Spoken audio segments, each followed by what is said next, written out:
This was at the UN General Assembly where the EU presented a proposal in order to strengthen the efforts and activities in order to support the renewal of the negotiations. So we have a very clear position. It's a two-state solution for two countries that we want to live alongside each other in peace and security, and we will do everything that we can in order to meet that objective.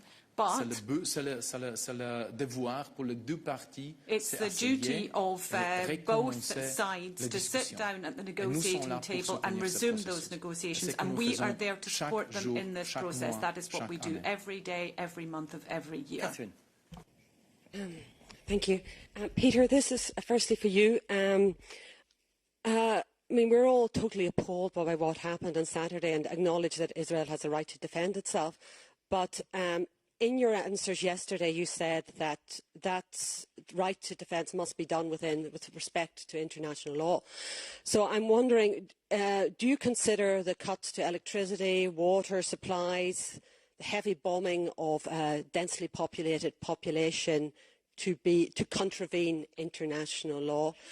And then I think I should say, more as a comment, but partly as a question to Eric, as a VP of the International Press Association, I feel that I should raise the fact that you may not have been focused on the ways of communicating, but I think it's vitally important, as has been proven from what's gone on in the last 24 hours, that formal announcements from the Commission should be made by the website, should be notified through the standard channels. And could you reassure us that the Commission will ask all their commissioners to respect that? And finally, just one small point. We've all made mistakes on Twitter. I've made mistakes. I've deleted tweets and I have apologised. Commissioner Várhelyi should do exactly the same. I'm sure he will have listened to your comment. As to your second point, it was not an official announcement by the Commission, since the official announcement by the Commission, as you quite rightly say, was done then through a press release. On your first question, I give the floor to Peter. Thank you very much. So, first of all, it was a clear position of the European Union, 27 member states, echoed also by other international actors and partners, that Israel, in the face of the brutal, indiscriminate, senseless attack by Hamas launched on Saturday, has the right to defend itself and its citizens. This attack is still continuing. There are still rockets flying. There are still hostages being kept in God knows what conditions. I mean, from the pictures we have seen, it's appalling. Taking hostages, taking civilians as hostages is against any law, any norm of the civilized behavior. So what we are witnessing now as the Israeli response is a direct consequence of Hamas started to do on Saturday. But the position of the European Union, at the same time as saying Israel has right to defend itself, the second part of the sentence is it needs to be done in line with international law. I'm not going to react to the ongoing developments by the hour because the ministers are meeting in Muscat in Oman. The High Representative and a number of EU foreign ministers who are in Oman physically have had exchanges with their counterparts in the Gulf. This is very important because in the Gulf there are countries who have links and influence over Hamas. They have links to Hamas and influence over Hamas. So it's important. So they are on the ground. They are dealing with an ongoing and unfolding crisis. The ministers of the EU will meet in a few hours at 4 o'clock our time. They will meet in Muscat and via video conference, those who are not there, to discuss exactly the implications and the overall context of the situation and the reaction of the European Union. And it's very clear for the European Union, and this has been already communicated to the partners already in the bilateral communication, to the partners on the Israeli side, that whatever response is taken and in whatever way the right to defend themselves is executed and implemented, it needs to be in line with international law. This is a long-standing position of the European Union, and we've been saying it very many times whenever the rights of the civilians, whenever the international law has been infringed on, the European Union spoke very loudly about this. And that's everything I can say at this stage, because, as I said, ministers will reflect on all these issues and then they will come up with a reaction if necessary. Exactly. Let me point out that we will ask you now to reserve your questions for the press conference there, or make sure that colleagues of yours can ask the questions there, because we cannot go further into these issues before the Foreign Affairs meeting, which is the informal Foreign Affairs meeting, which is going to take place. Yeah. Thomas Friedrich, VDI Nachrichten, Germany. I learned today, Eric, that you are not in the capacity to speak here in the press room for individual college members, even if they're part of the college. But I suppose, as you are the chief spoke of the president, you can perhaps answer, when will Ursula von der Leyen show up again here in the press room to respond to the questions of the accredited journalists here in Brussels? Thank you. When we have a date for a press conference here in the press room, I will communicate it. I do not have it now. Catherine. Yeah, I believe you're called Catherine. I have a question to Peter, because you mentioned this respectful gathering today in Muscat. So will Monsieur Borrell raise issue of hostages? Has he been already undertaking diplomatic step to liberate them? Because there are more than 100 people, as you know, and there are also foreigners and double nationals, and the situation is very dire. Peter. Indeed, Anna, thank you. This is exactly what the High Representative was very much involved in during his outreach since Saturday, and this continues also on the ground in Oman with partners. One of the priorities, as we have communicated since Saturday, one of the priorities, apart from stopping the aggression, stopping the violence, is the release of the hostages. And we are doing everything we can as the EU, High Representative, Member States, to make sure that these people are released as soon as possible, because again the position of the European Union in this regard is very, very clear. It's against international law to take hostages. To misuse civilians for these purposes is totally condemnable. It's utterly inhuman, and this needs to end. These hostages need to be freed, and this is something which is very high on our agenda in our interactions with the partners. Yes, please.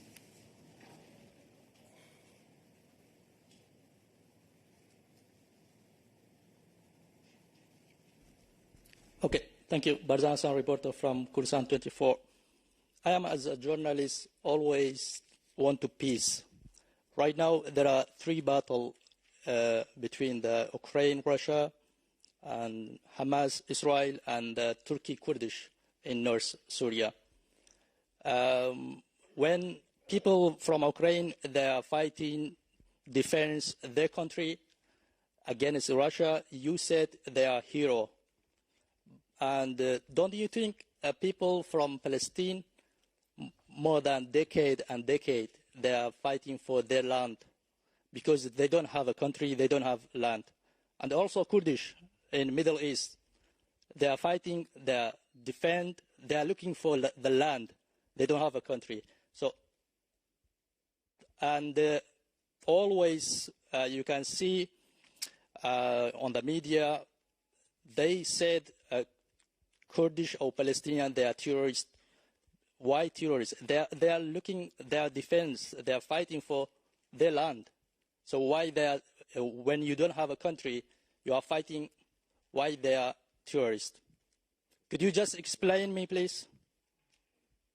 Apologies, but we did not make any comments about Palestinians or anybody else in general terms.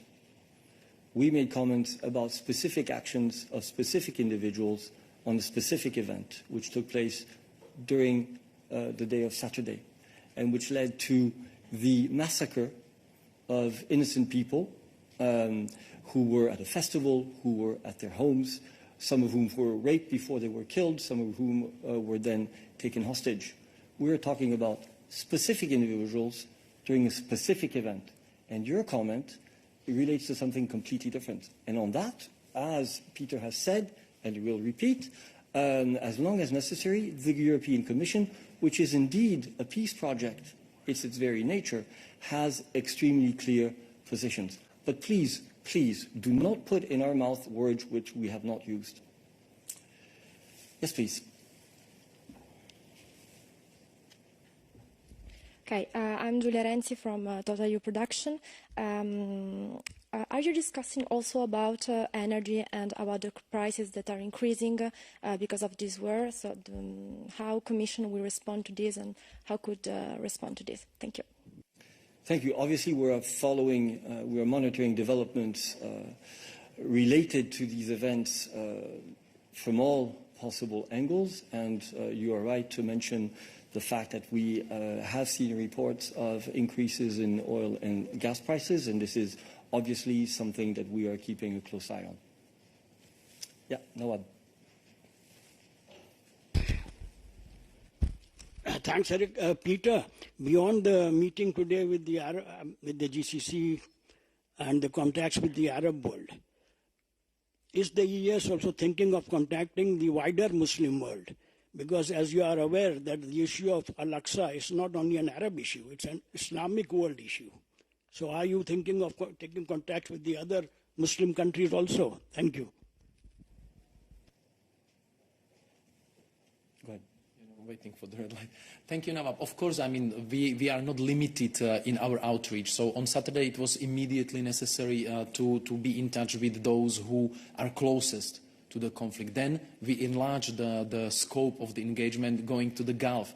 Now the ministers of foreign affairs of the European Union are discussing among themselves, and one of the points they will be discussing is also the outreach, because exactly, I mean, we need to mobilize the international community, and that was also the aim of this Peace Day effort launched in September in New York, to mobilize the international community, the international partners, everyone who can contribute to join these efforts to help Israelis and Palestinians to open a credible political horizon to solve this issue finally. So yes, I mean, first of all, of course, League of Arab States is the first partner, the Gulf Cooperation Council, another important partner, the Organization of Islamic Countries, also very important partner. So the outreach is not limited, and the European Union is very much aware that the more people we engage with, the better results we can achieve, because then we create some kind of international momentum, and this is a time where international community needs to work together, because we cannot afford, as international community, yet another crisis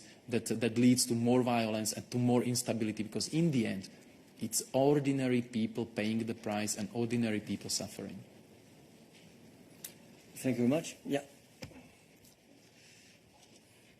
Yeah, sorry to come back once more at the tweets. Verheyen's tweet was uncoordinated. What about the tweets from Commissioners Lenarčič and Borrell? Were they coordinated?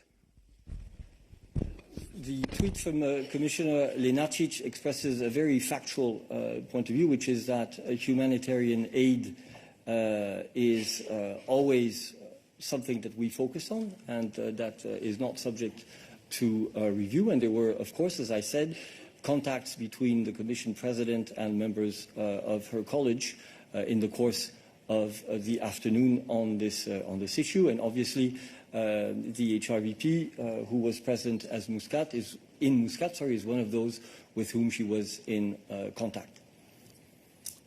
Maria. Just a clarification, Eric. So the 691 million that Commissioner Varhelyi had mentioned in his tweet does not include the humanitarian aid, correct? Okay. And could you break down this? Correct. So it's on the record, yeah. Thank you. Could you please break down this 691 million, because we don't have the exact, breakdown of it. It would be very helpful if you could send it to us.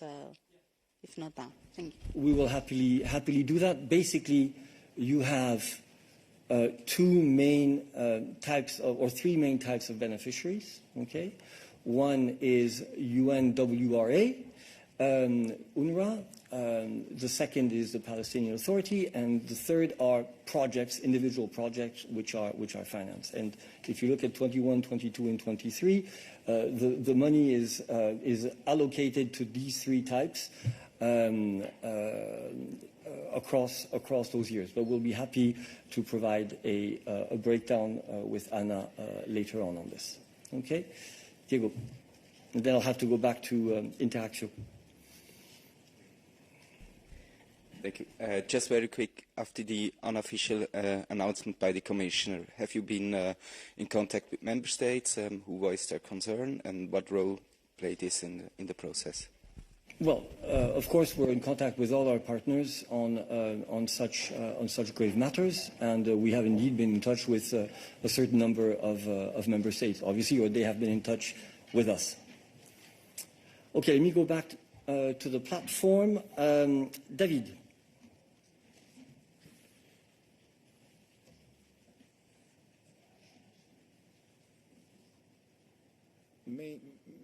Apologies if I reject your argument on the fact that it was not an official announcement by the European Commission, because 50 minutes after the tweets by Commissioner Varelli in our chat, where you have confirmed the substance of the tweet. So please don't blame journalists if the messenger is wrong, okay? But my question is on focusing on the situation on the ground. Do you think that this incident has had some repercussion on the ground? According to the European Council President press people, Antonio Gutierrez called Charles Michel expressing his worrying about this uncoordinated announcement. Don't you think that there is an impact on the ground with the other partners? And has the President received any call by Gutierrez or other third countries' leader? Thank you. Thank you. David, I sincerely do not believe that I blamed anybody for anything. Honestly, I mean, I fully understand your questions. I think they are entirely legitimate. The situation was evolving quickly, and I've tried to explain what is the process. I don't believe that I blamed anybody for any misreporting. On the contrary, you guys reported exactly what had been published in a tweet, and that is entirely legitimate. So I hope I can put that to rest, because I certainly did not want to give that impression. In terms of impact on the ground, well, of course, uncoordinated announcements, obviously, are something that can have an impact, because you are doing your job, you report on them, and this then has an impact. And we spent our time yesterday trying to make sure that we could come back to a position that represented the way forward, which the College is going to follow. As to calls, again, the President is in contact with many interlocutors, but I do not provide details on every single phone call that she has. Christian.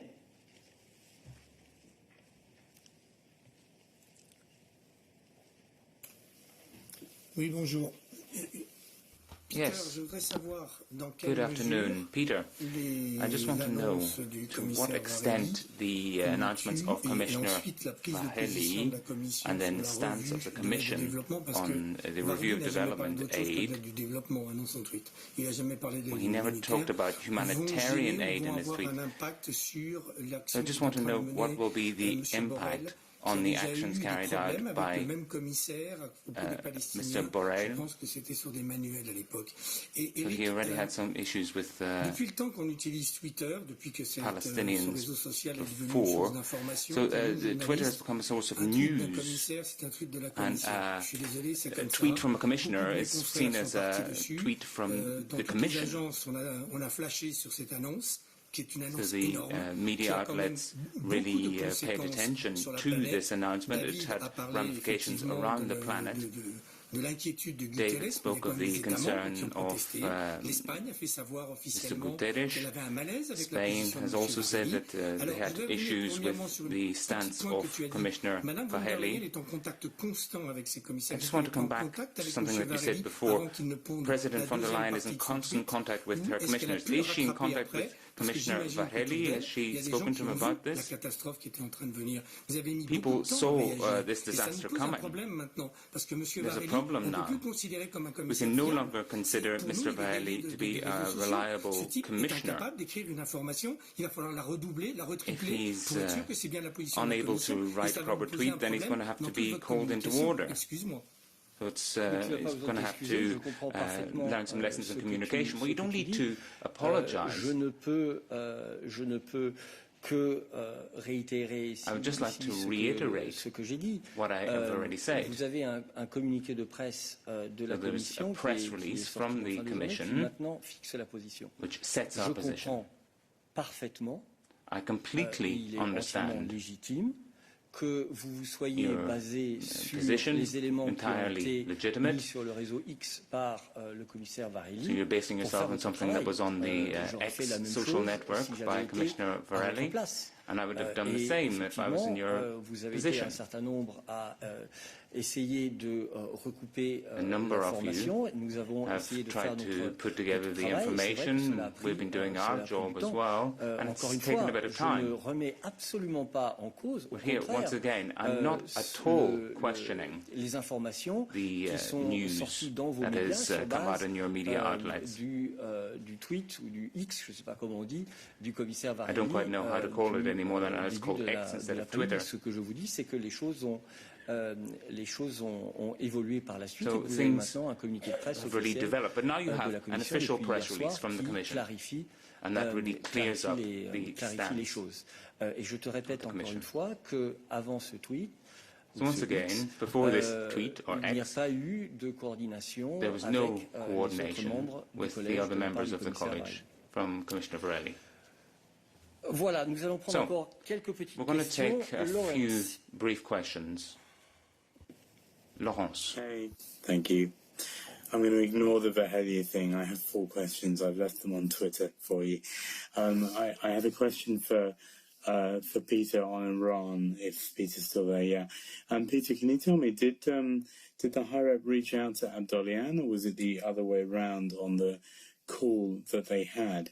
And can you tell me, does the High Rep believe that Iran, through its sponsorship and support for Hamas and for Palestinian Islamic Jihad, shares some responsibility for what happened on Saturday in Israel? Peter. I heard 4 questions he wanted to ask, but okay. So on the phone call with the Iranian foreign minister, High Representative is quite often in touch with the Iranian foreign minister. We usually inform about it either on Twitter/X or through specific readouts. We never comment on the logistics, how these calls are set up. It's obvious that as part of the outreach in the context of what started to happen on Saturday, it's important to have interactions with partners from the immediate region, from the wider region, with HRVP being in Oman for the GCC-EU Joint Council. This was a very good opportunity also to reach out to the Iranian counterpart and to talk and exchange with them, because yes, Iran has influence over Hamas, Iran is an actor in the region, and it's important to convey the messages and expectations of the EU also to the Iranians. I will not go beyond addressing other aspects of your question, because obviously this is going to be discussed by the foreign minister, so I don't want to preempt anything regarding their discussions and positions when it comes to saying who was involved, who was not involved in this particular tragedy unfolding since Saturday. Okay, we stick with questions.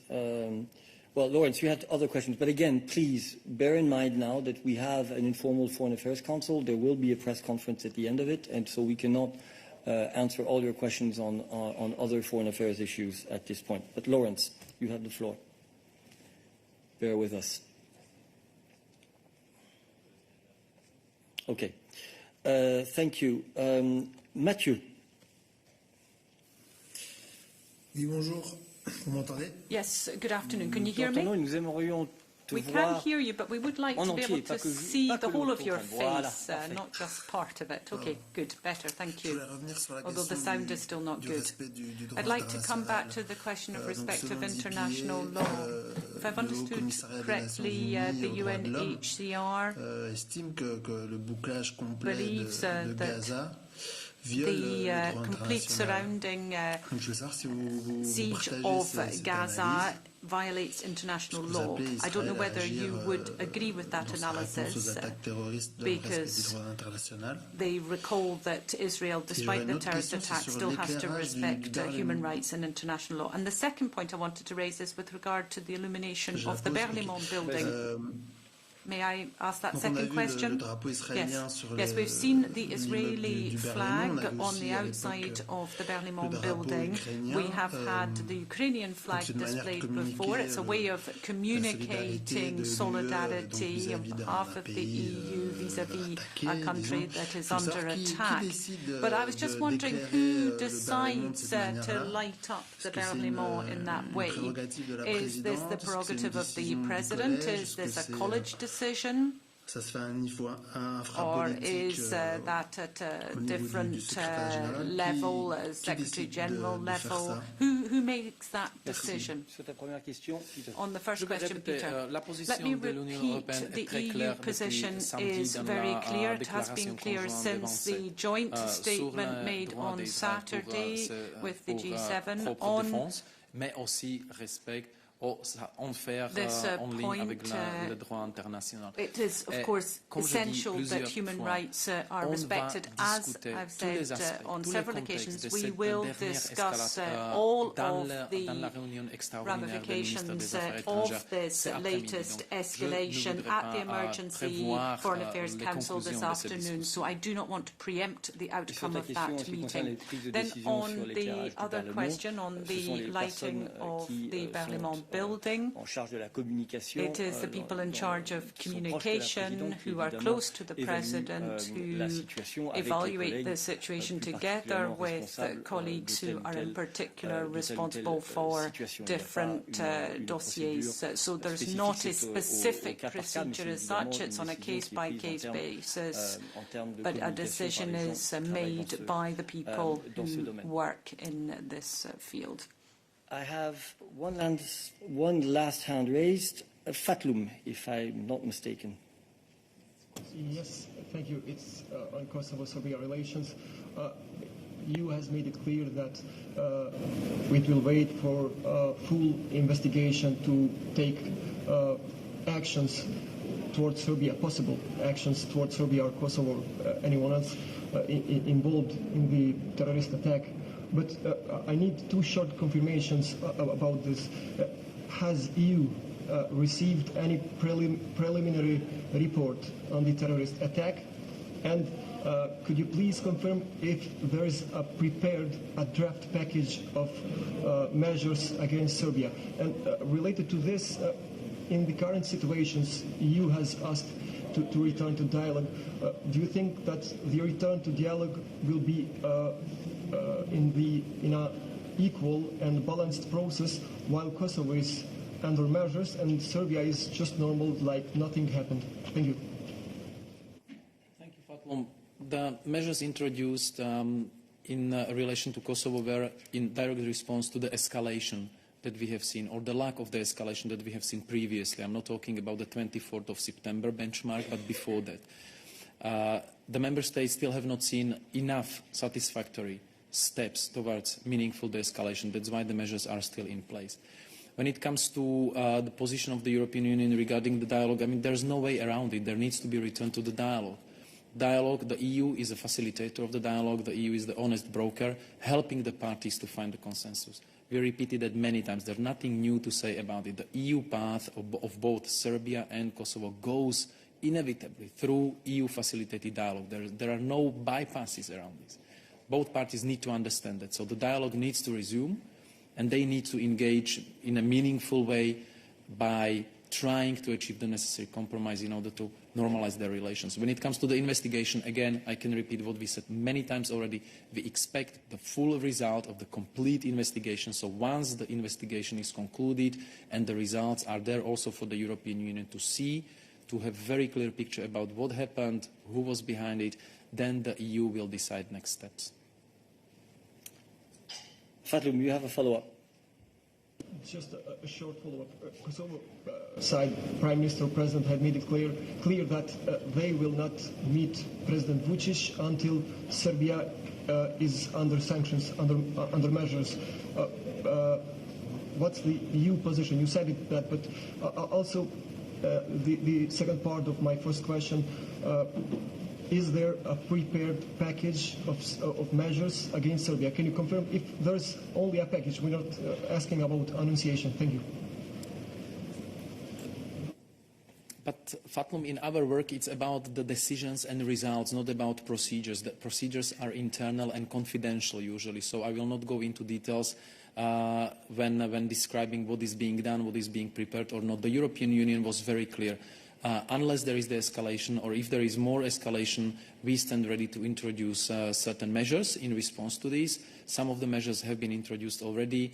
We are also ready, when the member states agree, to consider measures not only against Kosovo but also against Serbia. That said, at the same time, I need to underline that these measures are flexible. They can be also lifted. They can be reduced the same way as they can be introduced when the member states see that there is a necessity for it. At this stage, we really need to see, first, steps towards meaningful de-escalation, return to the dialogue, and when it comes to the events from 24th of September, full final investigation. And when it comes to so-called conditions about returning to the dialogue, the EU and international partners were very clear. The dialogue needs to resume. Both parties need to go back to the dialogue, full stop. Thank you. I will take one last question, I believe, also on this issue from Dragan, before we close midday. Dragan, go ahead. Do you hear me? Yes, go ahead. Yeah, okay, it's for Peter. Peter, you said yesterday that the European Union expects full and unconditional Belgrade cooperation in shedding light in what happened in Banjska on 24th of September. But Belgrade must cooperate, must be in touch with what institutions? EULEX, KFOR, Kosovo Police, or another else institution to have that full investigation and shed light on Banjska events? Thank you, Dragan. We addressed this issue also yesterday, so I will just shortly recap. We expect full and unconditional cooperation from Serbia. How this is done, it's up to Serbia. There are ways. If there is a will, there is a way. There are many possible ways. It's not for us to send messages via public domain. Our Serbian partners know very well what they are supposed to do and what they are expected to be doing. Thank you very much for your participation, and see you tomorrow for the college readout.